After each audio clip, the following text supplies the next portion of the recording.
Voodoo, Parte 2. O clima tropical abafado da capital haitiana foi sentido logo que Érico saiu do avião no aeroporto. Ele levava apenas uma mochila com algumas mudas de roupa. Já tinha um plano. Iria até a casa da viúva e a forçaria a entregar-lhe o objeto da maldição.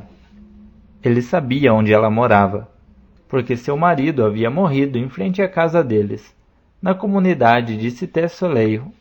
Só torcia para que a mulher não tivesse se mudado de lá. Achava improvável, porque a oferta de imóveis em Porto Príncipe não era grande depois do terremoto de 2010, que destruiu milhares de casas e levou incontáveis famílias a se mudar para acampamentos improvisados. Érico alugou um carro no aeroporto e dirigiu-se para um hotel, na arborizada Pétionville, a zona nobre de Porto Príncipe. Ele passou a noite em claro, pensando nos detalhes de seu plano. Tinha tanta certeza de que resolveria tudo nos próximos dias, que só tinha reservado mais 2 noites no hotel. Seu voo também estava marcado para 3 dias depois. Chegaria à casa dela, colocaria uma faca em seu pescoço e exigiria o boneco voodoo. Pegaria o objeto amaldiçoado, voaria de volta ao Brasil, o entregaria ao bruxo e desfaria aquela macumba. Sem sono, ele desceu ao lobby do hotel e pediu uma cerveja local. Não havia ninguém além dele e do recepcionista. Porto Príncipe não é exatamente o destino de férias dos sonhos de alguém. Miséria e sujeira são espalhadas por onde quer que se olhe. Já no final da madrugada, ele conseguiu tirar um cochilo de cerca de 3 horas. Acordou com o sol esquentando seu rosto. Abriu a janela e sentiu o cheiro das árvores. Pegou sua mochila. Em volta do pescoço, pôs um colar com sua antiga plaqueta de metal, de identificação militar, que ele usou durante sua missão no Haiti. Beijou-a para dar sorte e saiu do quarto. Era impressionante como um cético como ele havia, de repente, passado a acreditar em maldições e amuletos de sorte. Caso ele esquecesse do poder do sobrenatural, uma dor lancinante no fundo de seus olhos insistia em lembrá-lo. A dor em seus olhos era o mais recente tormento de seu ciclo interminável de dores. Pegou o carro e dirigiu-se para Cité-Soleil. O sol, de início de manhã, já era forte o bastante para queimar seu braço, exposto na janela do veículo. Procurou uma rua próxima à casa da viúva. Saltou do carro e viu a movimentação no local. Havia um grande número de barracas vendendo todo tipo de mercadorias naquela calçada. Ao lado, corria um rio que estava tomado por lixo, como pneus, garrafas plásticas, roupas velhas e até carcaças de animais. Colocou seus óculos escuros e o boné para não ser reconhecido. Parou próximo à casa e ficou observando.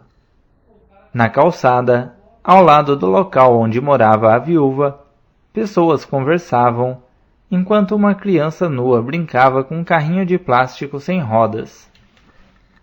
Bebeu um pouco da água mineral que tinha trazido do hotel e ficou ali parado por um tempo. Um menino se aproximou e pediu dinheiro. Ele dispensou o moleque, mostrando os bolsos vazios. Depois de mais de 1 hora ali parado, viu a porta se abrir. Uma mulher saiu. Sim, era a viúva, a bruxa que tinha tornado sua vida um inferno de dores sem fim. Pensou em sair andando na direção dela e apertar seu pescoço até que ela perdesse o fôlego e morresse, mas decidiu aguardar. Agiria à noite, quando a movimentação na rua seria menor. E, obviamente, não poderia matá-la, pelo menos não antes de estar com o boneco voodoo em suas mãos.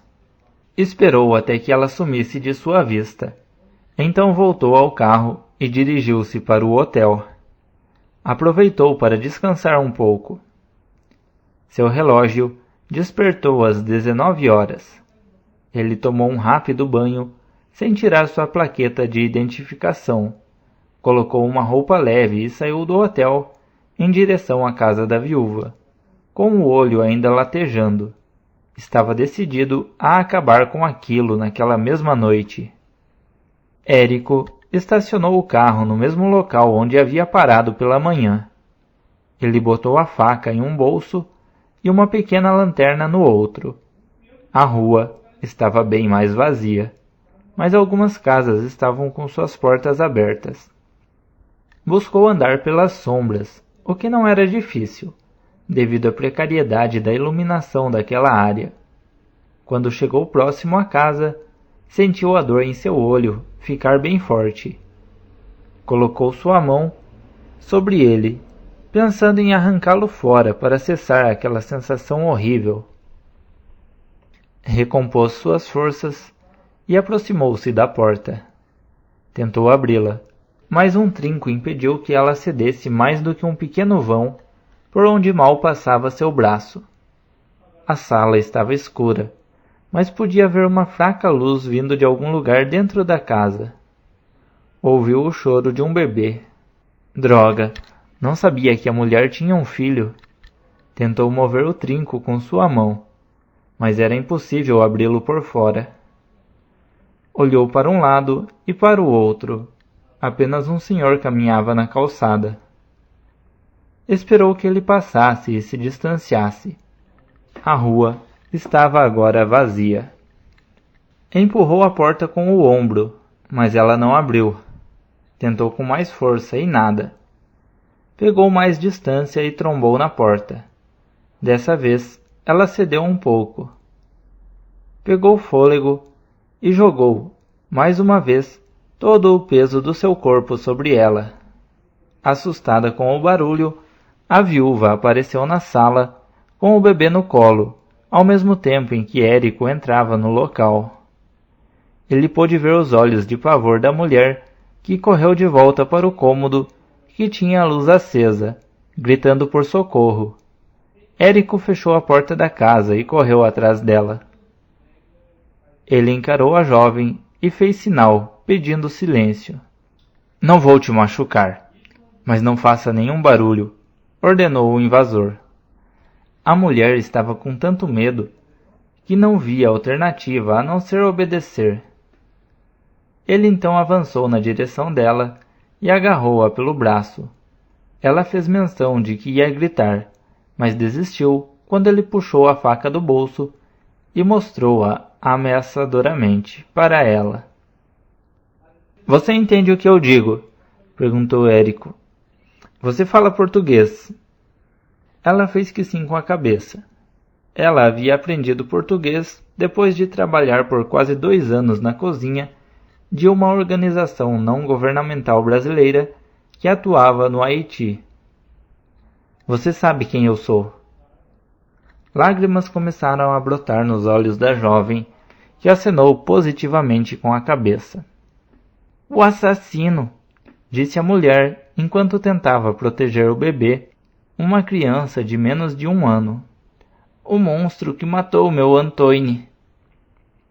Érico sentiu uma pontada forte em seu olho esquerdo, e por um momento ele esfregou-o com a mão que segurava a faca, tentando aliviar a pressão. Você sabe por que eu estou aqui?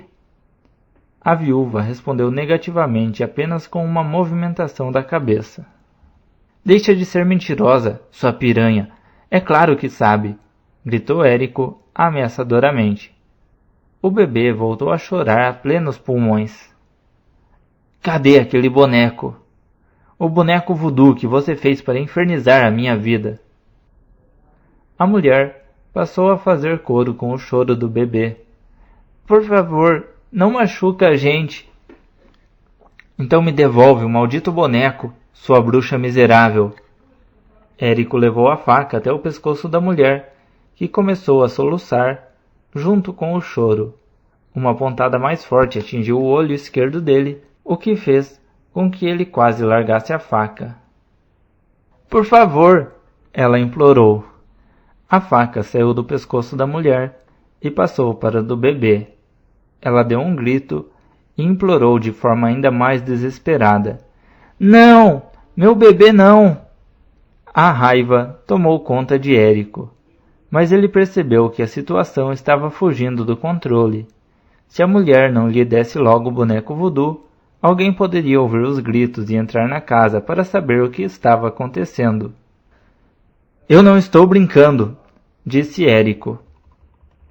Tá bem, eu vou dar o boneco para você", respondeu a viúva. "Mas ele não está aqui com a gente." Érico afastou-se dela, socou o ar e soltou um palavrão, diante de mais um problema. Fervendo de ódio, ele encostou a faca de novo no bebê. A mulher soltou um grito de espanto. "Eu vou dar o boneco!" Ele recuou a faca. A mulher suspirou. "Foi ideia do meu tio. Ele é um feiticeiro. Eu queria que você tinha sofrimento, que você pagava por que fez para Antoine."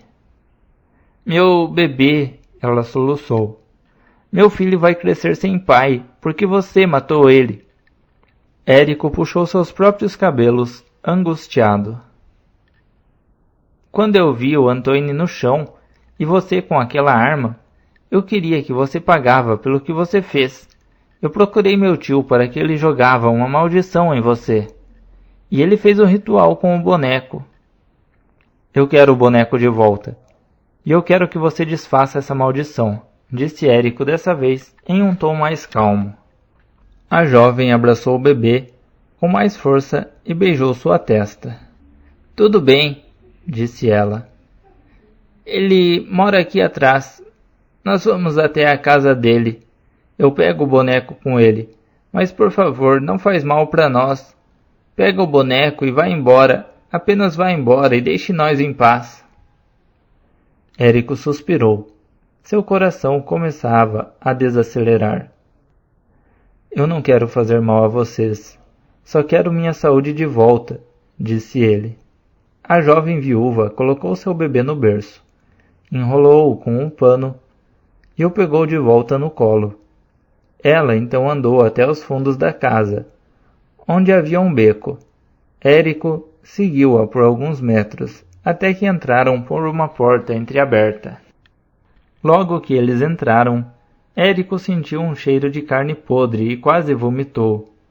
Seu olho voltou a latejar e ele soltou um palavrão. A dor era insuportável. "Por favor, acabe com essa dor", pensou. Ele abaixou o corpo e ajoelhou-se no meio da sala.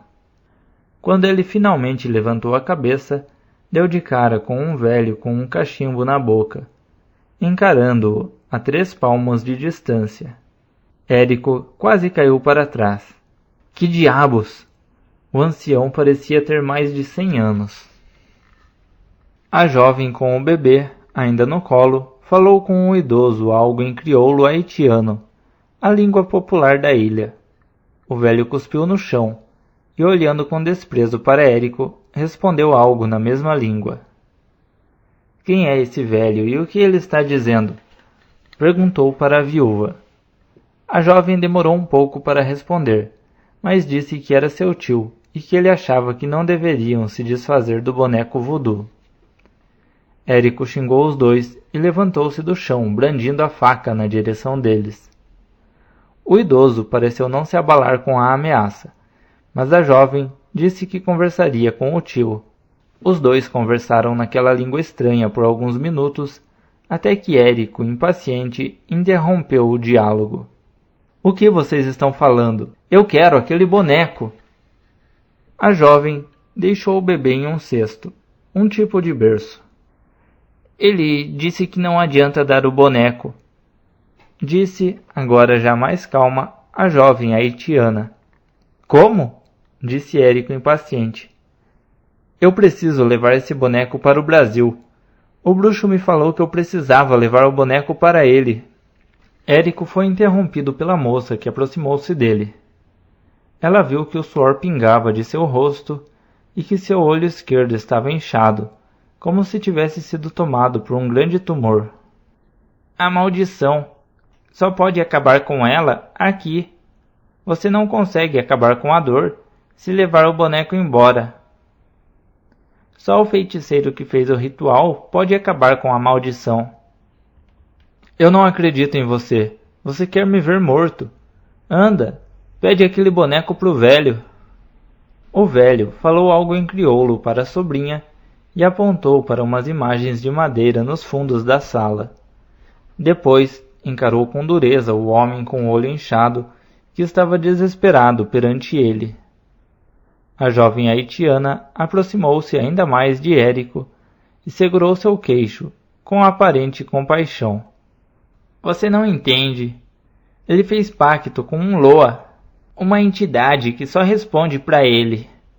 Só ele pode pedir para a maldição ir embora.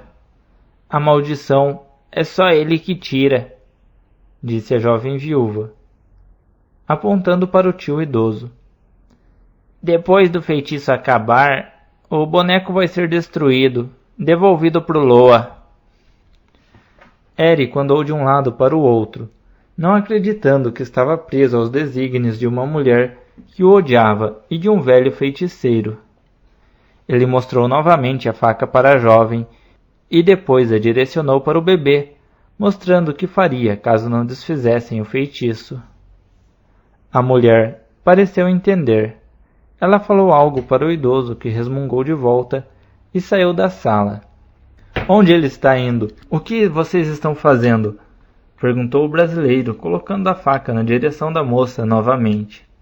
A jovem nem chegou a responder, porque o velho voltou para a sala onde eles estavam, com um boneco voodoo nas mãos. Érico viu o boneco e andou em direção ao velho. Ele arrancou o objeto amaldiçoado da mão do feiticeiro. Era apenas um tosco pedaço de pano. Ao contrário do que ele poderia imaginar, não havia nenhum alfinete enfiado no boneco. O velho gritou algo para ele, mas ele não pôde entender. Com o boneco nas mãos, ele voltou a sentir uma dor intensa no olho esquerdo. O velho começou a falar sem parar. Érico direcionou a ponta da faca para ele. A jovem então pediu que o tio parasse de falar e dirigiu-se para o brasileiro. A maldição que está em você é uma das mais horríveis. Ela deve ser tirada em um ritual, e você deve fazer parte dele. Se não tirar o feitiço, a dor vai piorar. Todo o seu corpo vai ser comido pelo Loa, e você morre. Não acredito nisso. Não posso acreditar que isso está acontecendo, esbravejou Érico. Foi sem querer. Eu não queria matar o seu marido. Eu era um soldado, numa guerra, essas coisas acontecem. A jovem virou-se para o tio e falou algo para ele. O velho respondeu com rispidez. A moça disse outra coisa e depois virou para o agoniado homem. Ele vai tirar o feitiço, disse a viúva. Você já sofreu o bastante. No início, eu queria que você morria, mas acho que você já pagou pelo que fez ao Antoine. Érico colocou as mãos sobre o rosto. Contorceu-se um pouco, como se sentisse um grande incômodo. Com as costas da mão que segurava a faca, ele enxugou seu suor. Sabia que havia possibilidade de ser enganado pelos dois haitianos. Ele seria submetido a um ritual que ele desconhecia. Não sabia se a maldição seria realmente retirada ou se jogariam um feitiço ainda pior sobre ele. Mas no fundo, ele sabia que não tinha escolha. Era provável que a jovem viúva estivesse falando a verdade. O místico que ele visitou no Brasil talvez não conseguisse acabar com aquilo. Se o velho tinha jogado a maldição, ele saberia, melhor do que qualquer pessoa, como reverter aquela bruxaria. Se vocês me enganarem, Se vocês me passarem a perna, sou eu que vou transformar sua vida no inferno, disse Érico, ao mesmo tempo que olhava com ódio para o bebê. Acho que você está entendendo o que eu quero dizer. A moça fez que sim com a cabeça e falou com seu tio. O velho se arrastou até um altar e acendeu as velas, ao mesmo tempo em que cantava algo em uma língua estranha. Depois, ainda cantando, voltou-se para Érico e pediu o boneco voodoo de volta. Quando acabar, você não vai sentir mais dor, disse a jovem. Sem saber se deveria, ele devolveu o objeto para o velho, que foi levado até o altar. O feiticeiro então foi até a outra sala e voltou com uma caixa de madeira. Dali, tirou 5 potes, contendo diferentes tipos de pós, recitando versos na língua popular haitiana. Ele colocou um pouco de água em uma vasilha de barro e despejou uma porção de cada pó, sempre antes erguendo o pote em direção às imagens que estavam sobre o altar. Érico sentiu mais uma pontada no olho esquerdo e novamente caiu de joelhos no chão, soltando a faca. O velho misturou a poção com a ajuda de um pedaço de madeira e então parou de cantar, voltando-se para o homem que estava ajoelhado no meio da sala. Sem ajoelhar-se, o velho ofereceu o recipiente com a bebida para Érico. Ele olhou para aquilo com repulsa e afastou o rosto. Você deve beber. Você deve estar preparado para a presença do Loa, que meu tio vai chamar. Érico não sabia que relação poderia aquilo ter com a quebra da maldição que o atingia através de um boneco voodoo. Bebe, disse com uma voz calma a jovem viúva. O bebê, estranhamente, permaneceu todo o tempo calado. O ritual deve continuar. Ele pegou a vasilha e, com hesitação e um pouco de medo, levou-a até sua boca. A primeira golada desceu tão amarga que ele chegou a cuspir um pouco de volta ao recipiente, mas com muito esforço engoliu parte do líquido. O velho sinalizou para que ele bebesse o resto, que estava na vasilha. As demais tragadas não foram menos desagradáveis. Ele desconhecia e nem fazia questão de conhecer os ingredientes daquela poção. Se era sua chance de se livrar daquele infindável ciclo de absurdas dores, ele teria que beber. Seu ceticismo já tinha sido demolido há algum tempo. Por fim, ele esvaziou a vasilha e devolveu-a ao velho, que começou a cantar. Érico imaginou que ele estivesse invocando o Loa. A cantoria prosseguiu por vários minutos, até que o brasileiro começou a sentir algo estranho em seu corpo. O que está acontecendo? Uma sensação de dormência começou pela sua língua e rapidamente se espalhou pelo seu rosto. As mãos e pés renderam-se a um formigamento e também ficaram dormentes. O canto do velho começou a parecer cada vez mais distante, menos real. Sua visão começou a embaçar, mas ele achou ter visto que outras 2 pessoas entraram na sala. Ele tentou perguntar quem eram, mas não conseguia mexer os músculos de sua boca ou emitir qualquer som. Aparentemente, elas dançavam ao redor dele. As imagens começaram então a girar. Ele sentiu uma vontade de vomitar, mas não tinha forças para expelir nada de sua garganta. Seu corpo ficou paralisado e ele caiu no chão. Ele ainda ouvia o som dos cânticos, mas sua visão escureceu totalmente. Com o corpo completamente imobilizado, ele ouviu a música cessar. A jovem viúva falou algo no dialeto crioulo e riu.